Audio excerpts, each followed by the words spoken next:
Ready. Hello বন্ধুরা, কেমন আছো সবাই?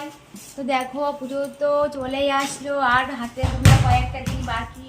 তো আমি এখন ঘরে ঝুল ঝাড়ছি। আমি পুজো আসছে তো ঘরে ঝুল টুল ঝাড়া হয়, কোটোকাটি পরিষ্কার করা হয়। তো আমার কোটোকাটি পরিষ্কার করা গেছে, শুধুমাত্র ঘরটাই বাকি ছিল।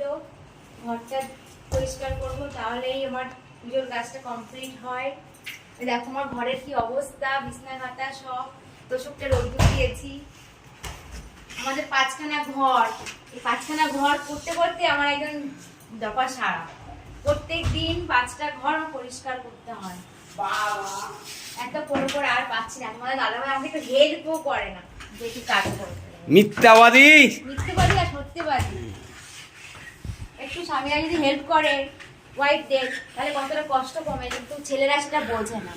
ছেলেরা ভাবে বউকে এনেছি, এই ঘরে অর্ধেক কাজ করা হয়ে গেছে, আর তার স্বামীর কাজ সম্পূর্ণ কমপ্লিট। দেখুন, এবার এইটা নিয়ে নাড়াচ্ছে এই যে মহারানী। এই যে এই যে মহারানী এখন এই যে গজাগজি করছে। সকালবেলায় কাজ করার পরে এই জায়গায় মা খাচ্ছিল, এই ঘরের মা খাচ্ছিল। এবার খাওয়ার পরে যে মা ওখানে বসে এখন খাচ্ছে, এই আমি করেছি, করার পরে এই বাদ বাকি এখন মহারানী আসছেন, এটা করবে। কারণ তখন মা রান্না বান্না করে এখন খাবে, এতো খিদে পেয়েছে।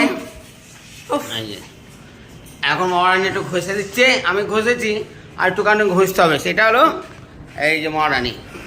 যাক, অনেক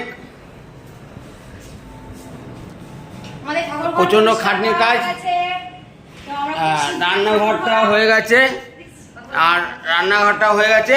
এবার ঠাকুর ঘর পরিষ্কার হয়ে গেছে। আমরা ঠাকুর ঘর উদ্বোধন করতে চলেছি। তোমরা সবাই কিন্তু এসো। কবে হবে, কখন হবে, সেটা পরের ভিডিওতে নিয়ে আসবো।